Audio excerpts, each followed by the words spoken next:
Je connais les trois problématiques que tu as rencontrées. La première, c'est que tu ne sais pas où chercher les informations parce qu'il y en a partout sur le net. On te conseille 10 000 bouquins et tu n'as pas de méthode, tu n'as pas de notice pour t'expliquer comment faire les choses. Le deuxième problème que tu vis, c'est la solitude. Et oui, tu as de la famille, tu as des amis, mais personne ne peut se mettre dans tes chaussures de parents d'enfants atypiques. Et donc tu te sens isolé et tu te sens fatigué et ça joue sur ton énergie quotidienne. Le troisième problème que tu rencontres, c'est que tu crains pour l'avenir de ton enfant. Tu n'as pas confiance en l'avenir, tu ne sais pas comment faire pour l'accompagner et pour lui assurer un avenir serein. Ces trois problèmes, je vais y répondre dans cette vidéo. Je vais te prendre par la main comme si j'étais ta meilleure amie.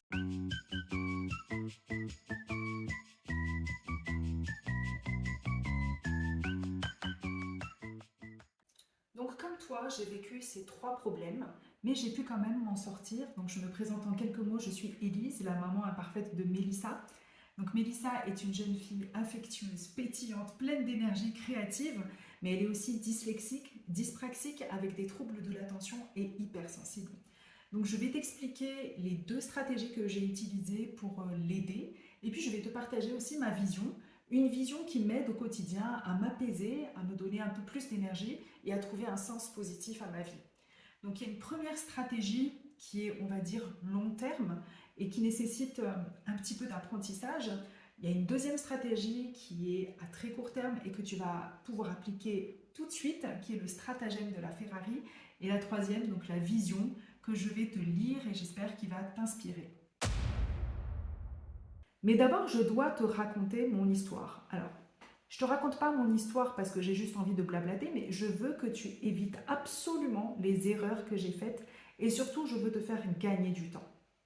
Quand ma fille avait 2 ans, c'était une petite fille comme les autres. Elle était joyeuse, pleine d'énergie et je me rappelle quand on avait des réunions de famille, c'était le centre de l'attention tellement c'était une boule d'énergie positive. Et puis, il y a eu l'entrée à l'école et c'est là que les premières difficultés sont apparues parce que elle avait du mal à faire les dessins qu'on lui demandait, elle avait du mal à rester concentrée longtemps sur les tâches et on avait des feedbacks des maîtresses qui n'étaient pas très très positifs. Et au bout d'une année, donc elle avait commencé dans le système scolaire français, on s'est dit que c'était pas vraiment adapté à elle parce que on trouvait ça trop théorique, trop élitiste, avec l'apprentissage vraiment centré sur la mémorisation, alors qu'on connaissait notre fille, elle était pleine de joie, elle adorait faire des expériences, elle adorait jouer. Donc on s'est dit, bon, allez, on va changer de système, et donc on l'a mise dans une école Montessori. Donc à l'école Montessori, on aimait bien la philosophie, cette philosophie de se dire que non, on ne remplit pas le vase, mais en fait on fait en sorte de faire jaillir la lumière qu'il y a dans tous les enfants. Et l'approche avec le côté très ludique, avec du matériel sensoriel, on a vu que ça plaisait beaucoup à Mélissa, mais malheureusement, au bout de 2 années de Montessori, on se rendait compte que elle faisait des progrès vraiment très très timides. Elle avait du mal encore avec la lecture et l'écriture. Et malgré l'accompagnement qu'on avait avec l'orthophoniste, l'orthoptiste, la psychologue, c'était toujours un peu balbutiant. Donc on a opté pour un troisième système, donc le système singapourien. Donc le système singapourien, c'était un peu le mixte entre le système français avec un espèce de cadre quand même, et puis des apprentissages assez poussés, et puis quand même une partie assez expérientielle, assez pratique, qu'on avait retrouvé un peu dans le système Montessori. Et puis on le sait, le système singapourien, c'est quand même parmi ceux qui sont les plus performants dans les systèmes éducatifs dans le monde. Donc on s'est dit, bon avec cette troisième école, ça devrait aller. Et finalement, c'était pas du tout ça. Et c'était la pire des expériences pour elle parce qu'elle a fini par développer une phobie scolaire. Et je ne souhaite à aucun des parents de vivre ça parce qu'on s'est retrouvé aux urgences. Donc, on s'est retrouvé aux urgences des hôpitaux. Pourquoi? Parce que ma fille était tellement envahie par une angoisse tellement énorme qu'elle s'est retrouvée recroquevillée, qu'elle ne pouvait plus bouger. C'est vraiment très très difficile à vivre pour nous. Et là, on a rencontré un pédiatre qui nous a dit qu'elle vivait une colopathie fonctionnelle. En gros, le stress était tellement immense que c'était l'équivalent d'un burn-out d'un trentenaire. Donc là, c'était le choc total pour nous. On s'est dit, mais c'est pas possible qu'à cet âge-là, l'école et l'accompagnement en fait qu'on lui donnait finissent par finalement échouer et la mettre dans un état pas possible. À ce moment-là, je me suis dit non, il faut absolument trouver une autre solution. On ne peut pas continuer comme ça à essayer de courir après des solutions pour essayer de réparer ou d'améliorer quelque chose. Il fallait absolument qu'on trouve une autre stratégie. Donc j'ai lu pas mal de livres en développement personnel, en éducation, en neurosciences, et il y a une thématique qui revenait en fait systématiquement. Donc tu vas me dire, mais quelle est cette thématique? Eh ben, je vais te dire, c'est une posture hyper puissante, que moi j'avais pas appréhendé de cette manière-là, mais donc en lisant plusieurs ateliers, plusieurs conférences, je me suis dit à quel point ça pouvait peut-être changer ma vie. Donc déjà, c'est une posture qui permet une meilleure santé mentale. Donc tu permets, grâce à cette posture, en fait, d'avoir un stress que tu peux mieux gérer, un équilibre émotionnel, tu peux mieux dormir, une meilleure santé physique aussi, parce que ça t'aide à avoir une alimentation beaucoup plus saine, à mettre en place des habitudes au quotidien qui te permettent d'avoir une vie beaucoup plus harmonieuse. Et puis ça t'aide aussi, alors ça je ne savais pas, mais à développer ton estime de toi-même. Et enfin, ça te donne une vision pour voir l'avenir de manière vraiment prometteur. Alors là, je me suis dit, mais c'est quoi ce truc, quoi? Eh ben, tu sais quoi? C'est l'optimisme. L'optimisme. Alors moi, j'étais absolument comme toi. Moi, je me disais, l'optimisme, c'est des gens qui sont un peu naïfs. C'est des gens qui regardent pas les problèmes en face. C'est des gens qui sont un peu superficiels et qui vont pas au fond des choses. J'avais vraiment en fait plein d'a priori sur l'optimisme, mais en lisant, je me suis vraiment rendu compte à quel point ça pouvait être puissant. Et du coup, je me suis dit, en fait, ça va être la bouée de sauvetage pour ma fille et pour moi. Et on va apprendre l'optimisme ensemble parce que du coup, on va déjà réduire notre niveau de stress à elle et moi. On va être peut-être moins fatigué. Et puis surtout, c'est quelque chose qu'on va apprendre ensemble. Le boulot, il ne sera pas à faire par elle seulement, mais c'est quelque chose qu'on va apprendre ensemble. Et du coup, si moi, je suis optimiste par rapport à la vie, par rapport à l'avenir, ma fille qui se cale en permanence sur mes émotions et sur mon état de bien-être, elle va se caler aussi par rapport à quelque chose de positif et par rapport à une énergie en fait qui l'amène de l'avant et qui l'amène à croire en l'avenir. Donc je me suis dit, bingo, ça va être l'optimisme. Donc, qu'est-ce qui s'est passé au bout de 3 mois, 6 mois? On a appliqué les exercices d'optimisme qu'on a vus dans tous les bouquins, on a appris ensemble et puis on a constaté, effectivement, notre niveau de stress au quotidien baissait et puis on avait réussi à renforcer nos liens toutes les deux. J'étais beaucoup moins stressée par tout ce qui se passait. Et puis elle avait réussi à reprendre confiance petit à petit en elle après la grosse phase de phobie scolaire. Et donc là, on s'est dit, waouh, non mais sérieusement, il faut partager ça à d'autres parents. Donc ensemble, on s'est dit, mais comment faire pour que plus de parents qui vivent peut-être la même chose que nous bénéficient de tout ce qu'on apprend. Et c'est comme ça qu'est né le blog optimismecool.com que j'ai conçu en fait au démarrage avec ma fille. Donc je t'explique dans cette vidéo ce que tu vas pouvoir y trouver. Donc ça va être vraiment court, mais je t'assure, vraiment, je te garantis que tu vas pas perdre ton temps. Alors ouvre bien les yeux et regarde. Quand tu accèdes au blog, tu arrives sur cette page d'accueil. Donc tu vas aller dans l'onglet blog que tu vois à l'écran. Et là, tu vas voir les différentes catégories du blog avec les derniers articles qui sont parus. Juste en quelques minutes, je vais te décrire les premières catégories pour que tu comprennes un peu pourquoi c'est important pour toi. Donc par exemple, il y a la première catégorie, comprendre ton enfant neuroatypique. L'objectif, c'est vraiment de rentrer dans la tête de ton enfant et de comprendre qu'est-ce qui se passe dans son cœur, dans son esprit, dans son corps. Et du coup, en comprenant ça, tu vas pouvoir créer un environnement favorable à son développement, adapter l'éducation et le soutien pour répondre à ses besoins, pour ainsi favoriser son épanouissement personnel et social. Donc dans la deuxième catégorie, par exemple, tu as cultivé une parentalité positive. L'idée, c'est de pouvoir installer un milieu chaleureux et stable encourager le bien-être émotionnel de tes enfants et favoriser un comportement sain et empathique. Le troisième, donc, qui est être optimiste et cool ensemble, c'est le sujet dont on a parlé tout à l'heure. Donc tu vas avoir tout un tas d'articles qui va t'apprendre à être optimiste avec des techniques, avec des explications sur la puissance de l'optimisme. Donc je t'invite vraiment à aller sur le blog et à naviguer, à découvrir tout ça par toi-même. Donc tu pourras aussi rentrer ton nom et ton adresse email et recevoir le super kit de survie pour les parents d'enfants atypiques. Donc c'est un guide de 30 pages que j'ai vraiment mis beaucoup de soins. Alors tu verras, donc on t'explique les différents troubles, que ce soit les troubles 10, les troubles de l'attention, les troubles du spectre de l'autisme et les hauts potentiels. Et dedans, je te mettrai une bibliothèque de liens pour aller par exemple vers les associations ou les fédérations les plus connues qui pourront te donner davantage de ressources sur ces différentes atypies. Et puis tu verras, je te propose 5 défis qui sont vraiment challenging et qui t'améliorent aussi directement au quotidien, l'ambiance familiale, comment gérer les difficultés relationnelles, comment accepter l'hypersensibilité de tes enfants atypiques, comment exploiter leurs pensées en arborescence. Donc tu n'as qu'une chose à faire et c'est vraiment gratuit, ça serait vraiment trop bête de ne pas le faire.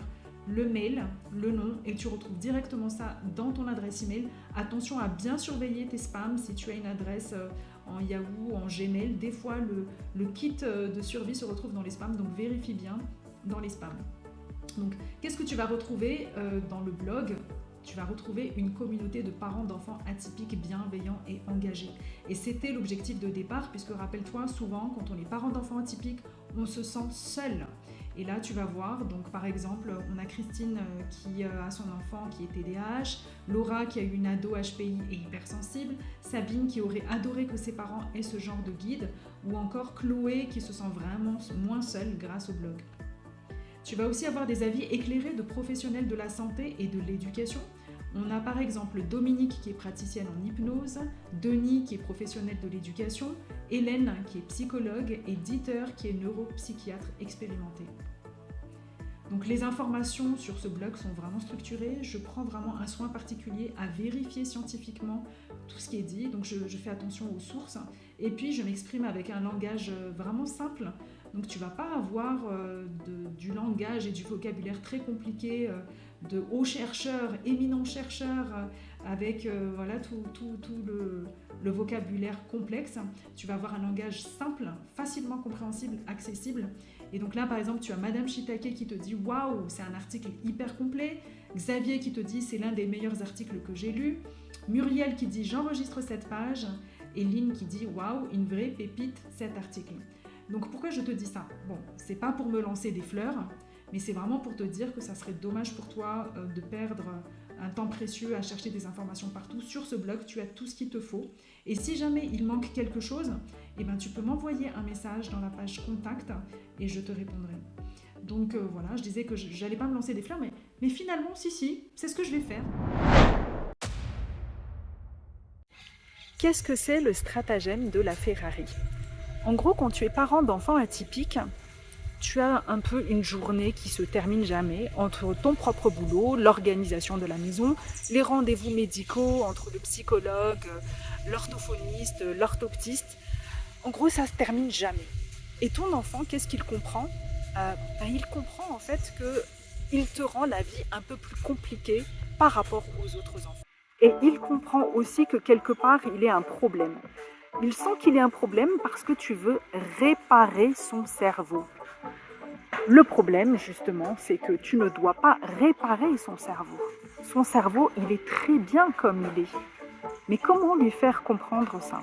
Alors, j'ai trouvé une solution, c'est le stratagème de la Ferrari. En gros, tu expliques à ton enfant que son cerveau, il est différent des autres. Il est hyper puissant, comme un moteur de Ferrari.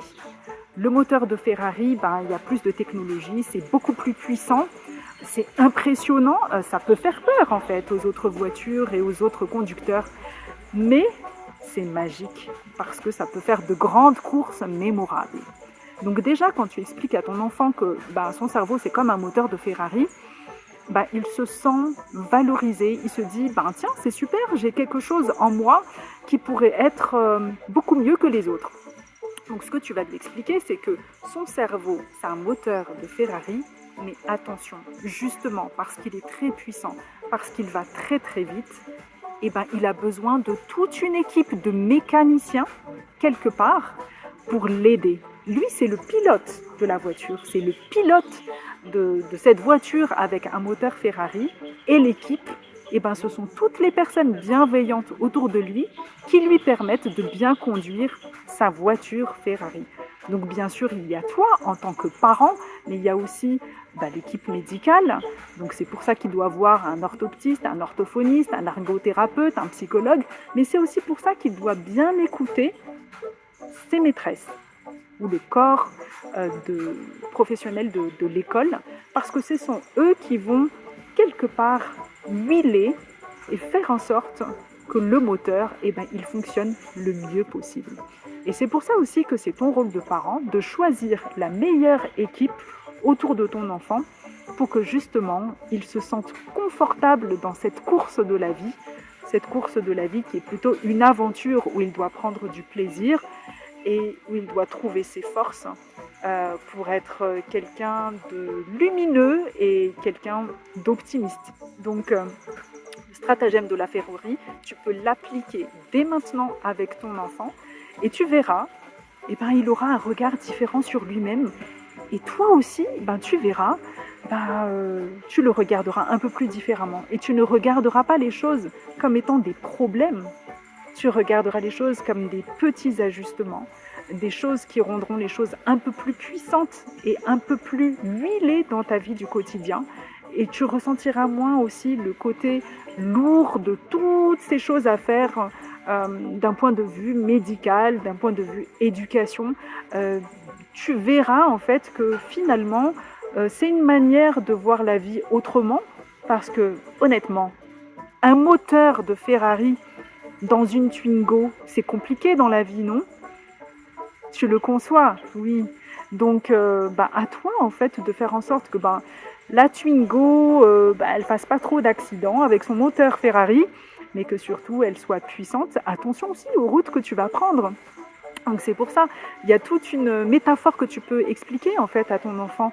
Le moteur Ferrari, il ne peut pas forcément être très puissant dans des routes où tu as beaucoup de boue, beaucoup de cailloux, quelque chose d'escarpé en montagne, quoi. C'est pas là où le moteur Ferrari est le plus à l'aise.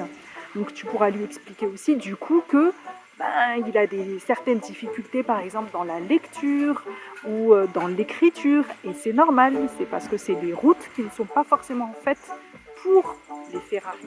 Mais par contre, si d'un côté il est très bon sur la créativité par exemple, ou très bon sur une manière de penser qui est différente, là tu pourras valoriser la Ferrari.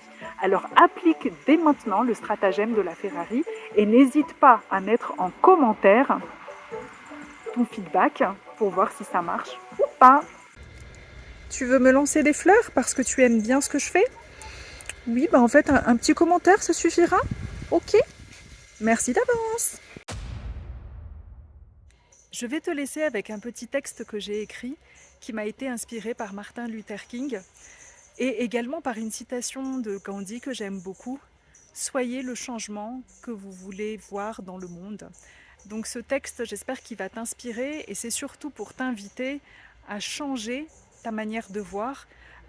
Et tu vas voir, ce nouveau mindset va t'aider au quotidien et il va surtout aider ton enfant à mieux se sentir dans ses baskets et ensemble, vous pourrez avoir un quotidien plus optimiste et cool et toi, une parentalité beaucoup plus sereine. Donc ouvre grand tes oreilles et j'espère que tu vas apprécier ce petit texte. À tout de suite. Je vous parle aujourd'hui, mes amis, avec une vision qui dépasse les défis actuels et futurs, portés par un rêve profondément ancré dans l'espoir d'un monde meilleur. J'ai fait un rêve qu'un jour, notre société reconnaîtra la richesse infinie contenue dans la diversité de nos esprits. Un monde où Mélissa, ma fille, et des enfants comme elle, dotés de dons uniques de sensibilité, de créativité et de perspectives atypiques, seront non seulement acceptés, mais surtout célébrés pour leur contribution inestimable à notre monde commun. J'ai fait un rêve qu'un jour, dans les salles de classe, sur les terrains de jeu et dans les foyers du monde entier, la différence ne suscitera plus la peur, mais plutôt l'émerveillement. où les enfants comme Mélissa ne seront pas réduits au silence par l'incompréhension, mais où leur voix portera. Claire et forte, annonçons l'aube d'une ère de compréhension et d'empathie. J'ai fait un rêve qu'un jour, les étiquettes 8-10, TDAH, HP, hypersensibles ne seront pas des chaînes, mais des ailes permettant à Mélissa et à ses semblables de s'envoler vers les sommets d'innovation, de créativité, redéfinissant ce que signifie réussir et contribuer à notre monde pleinement. J'ai fait un rêve qu'un jour, les parents, les enseignants et les amis reconnaîtront que chaque enfant, dans sa magnifique singularité, apporte une lumière unique à notre mosaïque collective, que nous nous unirons pour soutenir, encourager et célébrer chaque étape de leur voyage, même et surtout quand ce chemin prend une direction inattendue. J'ai fait un rêve qu'un jour, les places publiques, les écoles, les entreprises et les gouvernements reflèteront la diversité de l'esprit humain dans toute sa splendeur, où les contributions de tous seront valorisées, où chaque personne trouvera sa place, non pas malgré ses différences, mais grâce à elle. J'ai fait un rêve aujourd'hui, un rêve où Mélissa et des millions d'autres enfants à travers le monde vivront dans une société qui les embrasse pleinement, qui voit au-delà des défis pour reconnaître et célébrer le potentiel illimité qui réside en chacun. C'est pour ce monde que je me bats. C'est pour ce monde que j'ai créé le blog optimismecool.com et que je crée aujourd'hui cette chaîne sur YouTube. C'est pour cette vision que je crée. Alors rejoins-moi dans cette quête pour le changement, pour être des parents, des amis, des éducateurs qui non seulement comprennent, mais surtout qui agissent. Ensemble, transformons nos peurs en pont vers un avenir où chaque enfant peut non seulement rêver, mais réaliser pleinement ses rêves dans une communauté qui les soutient et les aime inconditionnellement. J'ai fait un rêve aujourd'hui et avec ton aide, ce rêve deviendra réalité.